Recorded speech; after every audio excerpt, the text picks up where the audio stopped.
Louis Farrakhan is often portrayed as a figure feared by powerful political and social institutions in the United States, not because he seeks chaos, but because he refuses silence. For decades, his voice has stood outside the boundaries of what is considered acceptable, openly questioning America's racial hierarchies, its global ambitions, and the historical stories it tells about itself. While others have worked to reform the system from within, Farrakhan has consistently positioned himself as an uncompromising challenger to the system itself. And that difference matters. Throughout modern American history, figures who demand deep structural truth rather than gradual adjustment have often been labeled controversial, divisive, or dangerous. Farrakhan fits squarely into that pattern. He speaks about race not as a closed chapter, but as an ongoing reality. He speaks about power not as neutral, but as inherited and protected. And he speaks about history not as a source of pride alone, but as a record that must be confronted honestly if healing is ever to occur. This story is not about agreeing or disagreeing with every word he has ever said. It is about understanding why his presence still unsettles institutions long after the height of his public influence. Why media platforms debate whether to give him airtime. Why critics work tirelessly to reduce his message to labels instead of arguments. And why millions of people, particularly those who feel unseen or unheard, continue to listen. In this video, we will explore the roots of that fear not through rumors or slogans, but through history, context, and the words spoken openly and publicly. We will look at how a single voice can challenge national myths, why truth can feel disruptive, and how discomfort often reveals deeper insecurities within power itself. If you value thoughtful storytelling, historical perspective, and conversations that go beyond surface narratives, take a moment to like this video, subscribe to the channel, and turn on notifications. Your support helps us continue bringing stories that ask difficult questions and invite you to think for yourself. Now, let's begin. From that place of confrontation with power, Farrakhan turns his attention inward, toward a reality he believes is even more urgent and more painful. If institutions fear his voice, he argues, it is not only because he challenges them, but because he speaks directly to a crisis unfolding within black communities themselves, one that polite language and surface-level reform have failed to resolve. He does not describe this crisis as sudden or accidental. Instead, he frames it as the accumulated weight of generations, pressing down until despair begins to feel ordinary. He speaks of a quiet unraveling, families stretched thin, neighborhoods drained of opportunity, and young men growing up surrounded by limits before they ever discover their own potential. In moments that unsettle even his supporters, he points to rising suicide rates among black men as a warning sign that something fundamental has broken. For him, this is not simply a mental health issue isolated from history. It is the emotional consequence of a long struggle in which dignity has been repeatedly denied and hope delayed for so long that it begins to feel unreachable. Yet Farrakhan refuses to let this suffering be explained away as fate or personal weakness. He situates it within a broader historical arc, tracing today's economic hardship back to slavery, segregation, exclusion from wealth building, and policies that concentrated poverty while calling it progress.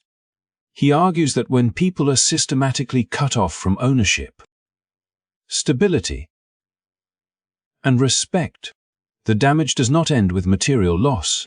It settles into the mind, shaping how individuals see themselves and what they believe is possible. At the same time, and this is where his message becomes more complex and more controversial, he does not allow history to serve as an excuse for inaction. He insists that acknowledging injustice is only the first step, not the destination. In his view, waiting endlessly for institutions to correct themselves risks creating a deeper dependency, one that quietly reinforces the very power imbalance being criticized. He challenges his audience to consider whether freedom can truly be granted from the outside, or whether it must be claimed through discipline, responsibility, and collective effort. This tension between recognizing systemic harm and demanding personal and communal accountability runs through his message like a fault line. Farrakhan argues that self-responsibility does not mean denying racism or minimizing its impact. Instead, he presents it as a necessary response to reality as it exists now, not as it should be. He urges Black communities to invest in their own education, support their own businesses, protect their own families, and define their own standards of success rather than measuring themselves by approval from systems that have historically excluded them. In his storytelling, economic collapse is never just about numbers or employment statistics. It is about identity. He describes what happens when generations grow up seeing labor without reward, effort without advancement, and contribution without recognition. Over time, he warns, this breeds frustration, self-doubt, and internal conflict, conditions that weaken communities from within and make external control easier to maintain. What unsettles many listeners is not merely the diagnosis, but the tone. Farrakhan does not soften his words to make them comfortable. He speaks as though urgency itself is a form of care, as though honesty, even when uncomfortable, is preferable to reassurance that changes nothing. For some, this approach feels confrontational. For others, it feels like recognition at last. By linking internal renewal to historical truth, Farrakhan weaves a narrative in which survival is not enough. He argues that enduring hardship without transformation only preserves the conditions for future despair. His call is not simply to endure, but to rebuild from the mind outward so that the next generation inherits more than resilience. They inherit direction, purpose, and the belief that their lives are not defined solely by what has been done to them, but by what they choose to do for themselves. From the moment Farrakhan frames internal crisis as inseparable from historical forces, his narrative widens, reaching beyond neighborhoods and communities toward the nation itself. He does not treat history as distant memory or academic record, but as a living presence that continues to shape relationships, institutions, and expectations. In his telling, the past is not over because its consequences are still active, woven into the foundations of modern power. This is where his rhetoric sharpens, not as provocation for its own sake, but as a challenge to what he sees as selective remembrance. He speaks of slavery not simply as an atrocity confined to another century, but as the starting point of an economic and moral imbalance that was never fully corrected. Emancipation ended legal bondage, he argues, but it did not deliver justice, land, or protection, leaving generations to navigate freedom without security. From there, he traces a line through segregation, exclusion from wealth, and state-sanctioned inequality, describing a pattern in which progress is announced while structural advantage quietly remains intact. In this framing, history becomes less about dates and declarations and more about continuity. Farrakhan's critique grows more unsettling when he turns to America's global posture. He questions how a nation can present itself as a moral guide to the world while its own history contains conquest, displacement, and suffering that has never been fully acknowledged or repaired. He does not deny the ideals America claims to uphold. Instead, he interrogates the distance between those ideals and the lived experience of those who were excluded from them. For him, the contradiction is not abstract, it is personal, inherited, and unresolved. What gives this critique its emotional weight is the way he blends national history with human consequence. He speaks of violence not only in terms of wars or policies, but as something that echoes through families and communities long after headlines fade. When he describes hypocrisy, it is not simply an accusation of double standards, but an expression of frustration at being asked to trust institutions that demand loyalty without accountability. In his view, moral authority cannot be claimed through power alone. It must be earned through consistency, honesty, and repair. This perspective connects directly to his earlier insistence on self-responsibility. Farrakhan argues that confronting America's history does not absolve individuals of responsibility, but clarifies why responsibility must be exercised independently.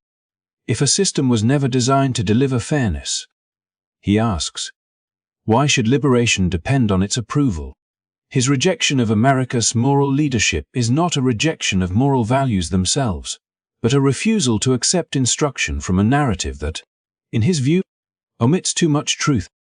He often returns to a simple question: who gets to define reality? He challenges textbooks,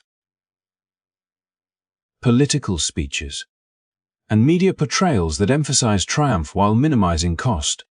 By doing, he unsettles listeners who are accustomed to a version of history that reassures rather than interrogates. Yet for those who recognize their own lives reflected in his account, his words feel less like accusation and more like recognition. They hear in his storytelling an explanation for why promises of equality have so often arrived without substance. Farrakhan's rejection of America's moral leadership also explains why his voice remains difficult to contain. He does not ask for inclusion within the dominant story. He questions the story itself. That distinction matters. Reformers seek better treatment within existing frameworks. Farrakhan asks whether the framework was ever neutral to begin with. This question alone is enough to unsettle institutions that rely on moral legitimacy as much as legal authority. By grounding his rhetoric in history, Farrakhan forces a reckoning that extends beyond policy debates into identity and memory. He suggests that without honest confrontation, progress becomes performance, and reconciliation becomes a slogan rather than a process. Whether one agrees with his conclusions or not, the power of his message lies in its refusal to let the past remain comfortably distant. In his telling, history is not behind America, it is beneath it, shaping every step forward, and demanding to be acknowledged before true moral leadership can exist at all. As his historical critique gained clarity and emotional force, resistance to Farrakhan did not come only from political institutions, but from organizations and media voices that positioned themselves as moral gatekeepers of public discourse. What makes this resistance especially striking is that even some of his strongest critics quietly acknowledged a truth they rarely said aloud. His message resonated because it filled a space that had long been neglected. The effort to marginalize him, therefore, was not driven solely by disagreement with his ideas, but by concern over his influence and the questions his popularity raised about deeper social failures. Farrakhan emerged at a time when many black communities felt increasingly invisible to mainstream politics and cultural narratives. Traditional leadership channels promised inclusion but delivered limited change, while economic and social pressures continued to tighten. In that environment, his voice carried a different tone: direct, unapologetic, and emotionally grounded. He spoke not only to material conditions, but to identity, dignity, and meaning. For many listeners, this was not simply rhetoric. It was recognition. Organizations like the ADL and certain media institutions framed him as a figure who should be isolated rather than engaged. Reports, editorials, and broadcast discussions often focused on labeling his words instead of examining why they were being received so powerfully. Yet within these same critiques existed an admission that could not be ignored. Farrakhan and the movement surrounding him addressed psychological and social needs that mainstream society had left unresolved. He offered structure where there was fragmentation, certainty where there was confusion, and belonging where there was alienation. This contradiction lies at the heart of the attempt to sideline him. On one hand, institutions claimed concern over the impact of his message. On the other, they recognized that his appeal grew from an absence of credible alternatives. Farrakhan did not manufacture despair. He spoke into it. He did not create the sense of disconnection many felt from political leadership. He articulated it. To acknowledge this openly would require a deeper reckoning with why so many people felt unheard in the first place. Media treatment often reinforced this tension. Farrakhan was invited into highly controlled formats. Debates framed to neutralize rather than explore. Interviews structured to provoke controversy rather than understanding. The underlying fear was not merely what he might say, but what might happen if audiences heard him without constant interruption or framing. There was an unspoken concern that unfiltered exposure could lead people to question narratives they had long accepted as settled. This strategy of containment mirrors earlier moments in American history, when voices that challenged dominant assumptions were tolerated only within strict boundaries. Farrakhan's refusal to operate within those boundaries made him difficult to manage. He did not seek validation from the institutions critiquing him, nor did he tailor his message to preserve access to their platforms. As a result, marginalization became the preferred response, a way to reduce complexity into cautionary shorthand. Yet the persistence of his influence suggests that silencing tactics were never fully effective. The social and psychological void he addressed remained, regardless of how often his name was excluded from polite conversation. People continued to listen because he spoke to lived experience rather than abstract promises. He addressed pain without pretending it was temporary or accidental, and he offered a sense of purpose that many felt was missing from mainstream narratives of progress. In this way, the effort to marginalize Farrakhan reveals as much about the institutions involved as it does about him. It exposes a reluctance to confront uncomfortable questions about representation, belonging, and power. By focusing on exclusion rather than engagement, these institutions avoided examining why a figure they opposed could still command loyalty and attention across generations. Farrakhan's story, therefore, is not only about controversy or critique. It is about what happens when a society fails to address the emotional and psychological dimensions of inequality. Attempts to silence him did not erase the conditions that made his voice resonate. Instead, they highlighted a deeper truth. When a message fills a void that others have ignored, marginalization may limit visibility, but it rarely diminishes meaning. Louis Farrakhan's vision for Black communities has always been rooted in the unshakable belief that true progress comes from self-determination and the reclamation of power that has long been denied, ignored, or systematically stripped away. He frames economic independence not as an abstract ideal but as a necessary instrument for survival and dignity, emphasizing that wealth, education, and control over one's own institutions are inseparable from freedom itself. In his speeches, he consistently points out that Black Americans have been building the very foundations of this country while being excluded from its full benefits. And he refuses to let history injustices be minimized or erased, insisting instead that communities actively construct their own avenues for growth and resilience. This is not just a call to individual achievement, but a communal strategy, where Black people collectively leverage their talents, skills, and resources to foster environments that can withstand systemic pressures and create lasting legacies of empowerment. Farrakhan's approach also addresses culture and identity as inseparable from economic and social progress. He argues that reclaiming Black heritage, understanding ancestral achievements, and fostering pride in history are critical to countering the internalized narratives of inferiority that have been perpetuated for centuries. In situations where efforts at reconciliation with broader American society have proven ineffective or obstructed, he does not shy away from discussing alternatives, including the establishment of autonomous spaces, reparations for historical injustices, or even the creation of separate governance structures that allow Black communities to define their own futures without external interference. Through this lens, separation is not framed as resentment or retreat, but as a practical recognition of long-standing systemic inequities and as a mechanism for ensuring that Black lives and labor can directly benefit the communities themselves rather than being siphoned off to support structures that have historically exploited them. Farrakhan weaves these ideas into compelling narratives that challenge listeners to envision a future where Black economic and cultural power is not dependent on permission from the dominant society, but built through disciplined, intentional action. Education, entrepreneurship, and solidarity. He stresses the importance of ownership in every sense: financial, intellectual, and spiritual, as the foundation for sustainable self-sufficiency, arguing that such empowerment is the antidote to despair, disconnection, and the social fragmentation caused by centuries of oppression.